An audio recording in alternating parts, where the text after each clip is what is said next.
So in this video, we're going to be talking about aggression. This is the second part of the antisocial relationships video. So if you are watching this first, you should go back and watch the video on prejudice, stereotypes, and discrimination. Um, we will start talking about aggression, and then we'll get into in this video, likely we'll get into some of the pro-social behaviors as well. So let's talk about aggression. So the definition of aggression, right, how we act towards other people, is any physical or verbal behavior that's intended to hurt or destroy. Again, there's a relationship here between our biology and our experience in our world, that there's this interplay between our genes and our environment, right? Sometimes we're aggressive, and that seems to be kind of like a knee-jerk reaction, right? That there's this interplay between genetic information and our environment, which is usually shown through twin studies, which we haven't really talked about yet. Basically, a twin study is where you take identical twins that were reared apart, that were put up for adoption separately, and then you can measure the role that the environment plays on them. If that seems confusing, don't worry about it. We'll get into it later, actually in the next unit when we talk about biology. We also know that there's parts of the brain that deal with aggression and aggressive behavior. We know that our frontal lobes and the right behind the forehead here, those are really the parts of the brain that help control our behavior and impulse control. There's what we call executive functioning.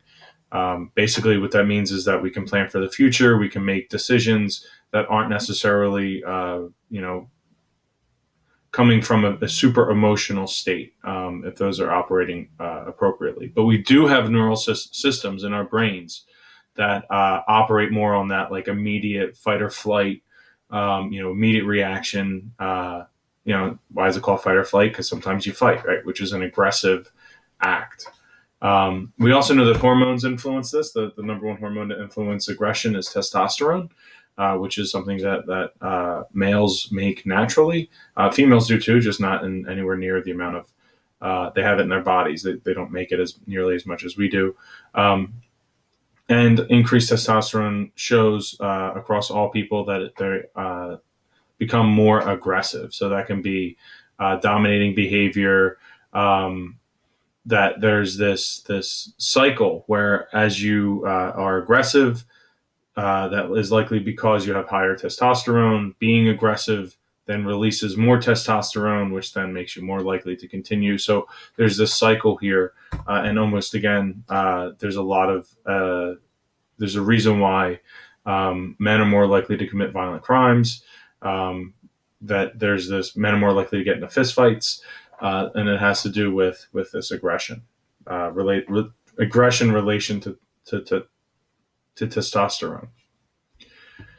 So, how do we explain this from a psychological perspective? So we know that sometimes when someone is treated poorly, that they make others feel just as bad. This is the classic example of a bully who himself is being bullied somewhere else. So he's taking the misplaced aggression and frustration of being the target and putting it somewhere else. We also know that there's a relationship with the temperature, that violent crime goes up in the summer, and that there are more instances of, say, road rage during a what's it called? A heat wave. I almost called it a heat streak, which is what it should be called. That's a much better term for it than a heat wave, a heat streak. Sorry, weird day. But so we know that violent crime rates are higher on warmer days, right? Is that a relationship for being like hot under the collar, right? A phrase that people get when they get steamed up because they're so angry, right? There seems to be actually a physiological relationship there between heat and our tendency to be aggressive. Now that could just be coming from just being uncomfortable, but still, it's more likely to happen when it's hot out than when it's cold. Ostracism can cause real pain. We talked about that earlier with the video virtual reality game with the ball, right? That we know that our brains process pain, whether it's social pain or physical pain, in the exact same way. And we also know that there's a learning perspective here, that if you see someone being aggressive and getting what they want, that you're more likely to then model that behavior and also be aggressive. We know that there's social influence of high violence, that people who have members of the family who are incarcerated are more likely to then be incarcerated themselves.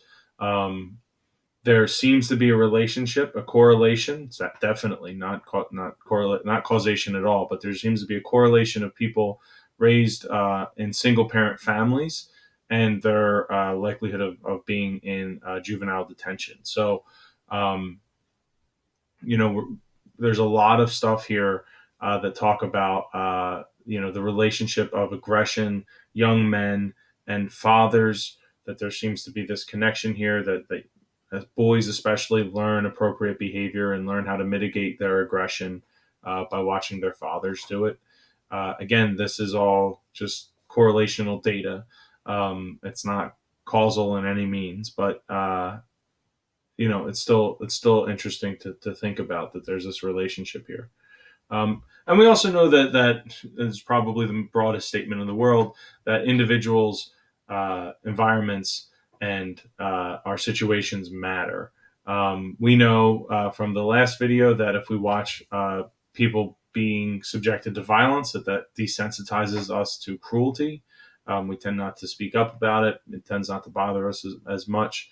Um, so there is that kind of desensitization that can happen with observing violence, which is, uh, you know, we're not going to get into the debate about violent video games or anything like that, but it does desensitize people to cruelty um, in the real world in our lives. So that's just kind of an important thing to leave there.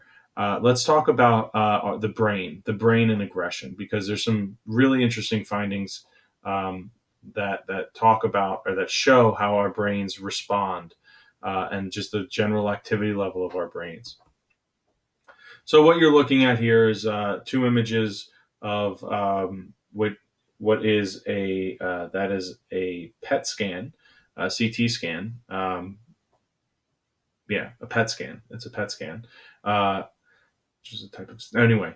Getting off topic here, which shows brain activity. So what you can see here is a non-criminal versus a murderer with no history of abuse. You see different levels of brain activity. The brighter the spots, so the reds, the yellows, the oranges are more activity. The darker the spots, the greens, the blues are less activity.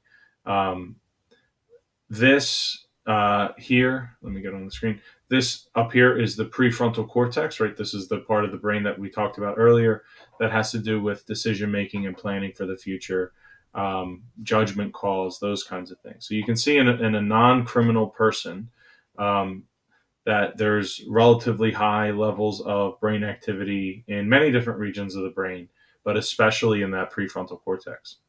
If you look at the murderer with no history of being abused, you see a lot lower uh, brain activities, right? Just generally speaking, there's less brain activity, but even in those areas of decision making, of planning, that there is just no brain activity.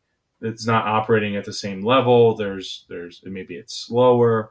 Um, so you're going to have people that maybe act impulsively, right? And then that could lead to someone, unfortunately, being murdered.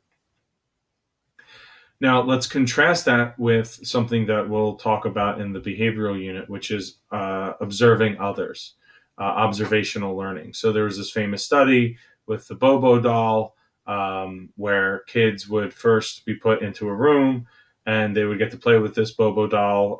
It's kind of like a clown that, I mean, how I'm going to describe it, you'll know exactly what it is. That's got like sand at the bottom. It's inflatable. You hit it, it falls back and bounces back up. Um, so at first, the kids had never seen this toy before. Right, they're young. They were put in a room with this Bobo doll in there, and they played with it just like it was a normal doll. They didn't hit it. They didn't act any violently towards it. Um, then they watched a video where there was an adult, hitting it with a hammer, punching it in the face, holding it down and stomping on it, those kinds of things. And the kids followed suit. So that's what you're seeing in the middle of this slide. But what's really interesting is these brain images. So again, we have the non-criminal on the left-hand side, but on the right-hand side, you have a murderer with a history of abuse. So let's contrast that with the slide before. So this is no history of abuse. You see less brain activity, right, than the non-criminal. But here you actually have more brain activity, right? There's more areas that are brighter when someone was abused, and that leads us to think that this is almost like a cognitive choice. That this isn't a reaction anymore. This is something that people are in some way, whether they're aware of that decision or not, are making the choice that this is something that they should be doing. That being a victim of abuse leads to a cycle of violence that then kind of perpetuates out into society. Um, and you can see that here with these brain images, right? This always kind of strikes me as telling that, and why it's important for abuse to be stopped, number one, but also be reported so that there's not this cycle that can continue um, based off of brain activity and what we think we're doing, making the right decision. Let's actually stop right now, and we'll dive into the pro-social relations next video. If you guys have questions, let me know. Otherwise, I'll see you in the next video.